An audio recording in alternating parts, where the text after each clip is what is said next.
งานชิ้นนี้นะครับได้หัวข้อมาจากบ้าน KAAB House นะครับ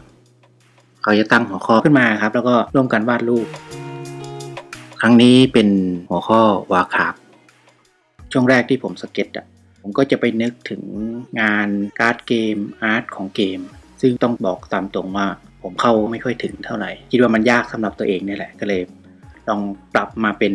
สไตล์ที่ตัวเองถนัดน่าจะดีกว่านะครับหลังจากที่ผมสเก็ตแล้วเนี่ยลงสีผมก็ได้ปรับพวกแมททีเรียลของชุดเกราะมันด้วยยังไงก็ขอบคุณ KAB House นะครับที่ให้ผมร่วมแจมด้วย